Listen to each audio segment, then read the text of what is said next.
الكل ياخذ استقرار شيكية طبعمكم الصقار، يعني تم دخول وحش كربلاء النسخة الأصلية صقار، كل من ماله صقار.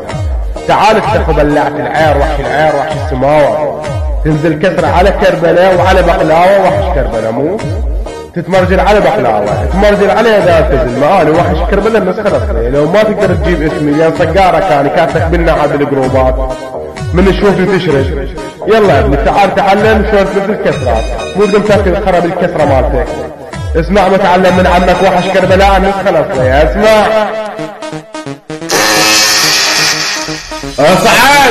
اصعد يباني عمك وحش كربلاء اللي تشوفك على المقتلة. وحش الكسرة كانت بالنسخة واضربها بعيارة وصل القضاء الحلة.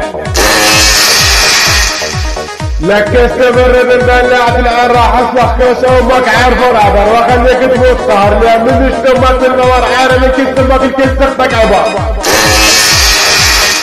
يلا يبا شبيت وبدك بالشحاطة واصحصوا كل سخت المقاطة وشو عنا بدا بالشخاطة العصدها مثل الطواطة. يلا بندلعت العير شفتك الفاضة واصحصوا كل سختك الوار، وانت راح تقول هذا الشيء ما صار لي راح اخلي عيرك من الكربلاء على كل سختك الطاير.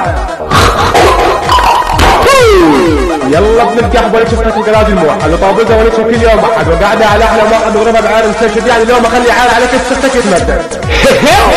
لكن شفتك بحي العسكر وافتح كسر خنجر واضربها بعير وصلها من البيطر، لكن سوي لي انا وحش كربلاء والملقب اكبر فرسر. لكن شفتك على قرالك وتحسب كتها السكه والباكيت وخليها تاكل عير وسياحه وحش كربلاء تاذيتها نار نجحت بليشتها وبد ما غشيت. لك راح اصادقتك بشارع الانترا وخليها تلزم عير وتفرة وغطى كسها بالوزر وحدد الكسها بالشرة وقيسها بالمسطرة وتحسب حلقة القندرة وطابدها بنص المقبرة، لان حالف اليوم عير تستخدك راح بعدها.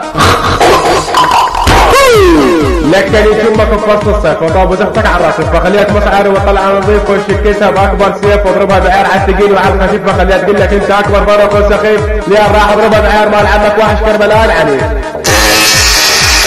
لكن اليوم اضرب عليك كسرتك بالقلوب وتحسب كسر شرب حبوب، برجع اطبزها واطلع مبطزها الابلوب، برجع افجح واسحب من كسها الكتوب وانزعها الروب واخلي بحرنا على بدوب واضربها بعير خليها تاكل وسابق عير وحش كربلاء محبوب. يلا ابن القحبه يشوفك بفصل الربيع وطابزها على الطريق السريع وخليها تسرع عير وتبيع، لان راح اضربها بعير خليها تاكل وتغنى ايوه كذا يا وليه. لكن اليوم طابزتك على لوحه زجاج والبسها احلى شبقه واحلى تاج وارسلها ندوم بطعم الزجاج وخليك تشرب التبه مثل ما تشرب العلاج واضربها بعير خليها تاكل وسهاك وحش كربلاء عارف من كيس طلع فراج. يلا بندلع في عير اليوم اللي شفتك بالانستا وخليها تلزم عير وما تنسى وخليها تقول لك انت اكبر فرق وطابجته، لان راح ارجع حد عير خليها تاكل وسيحته بباد ليش ما شفته. يلا تعالوا لك جربوها شفتك هذا الاسبوع اضربها بعير ابو الدروع وخليك تشبه تنزل منك تمثل الدموع. لكن لو ضربت بعير لا هذا يصير حاله جارك، لا لو تحكي سختك فتح، لا لو تلاحظ سمك بالرمى. يلا سرجح ما ردح عارف كيف سختك لما خليه يردح. لكن اليوم تحكي سختك بالحرب وتحسب كيف شيت العمبه وطابزها على السيراميك وعصبها وضربها بعير خليها تاكل وسهاق وحش كربلاء عليك طويل خرب ربك.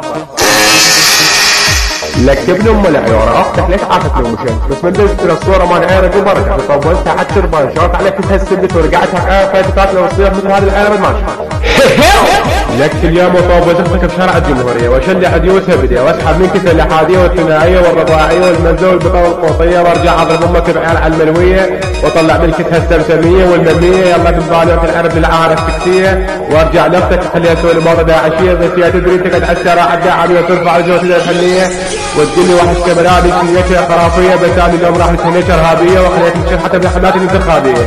لك دقامك بعاريه. يلا يا ابن بالوح العير استمتع تنزل كسرة على بقلاوة وحش كربلاء مو انزل عليه دام تنزل معاني وحش كربلاء النسخة الأصلية. يلا يا عمكم وحش كربلاء كان هنا. يلا دي حداثة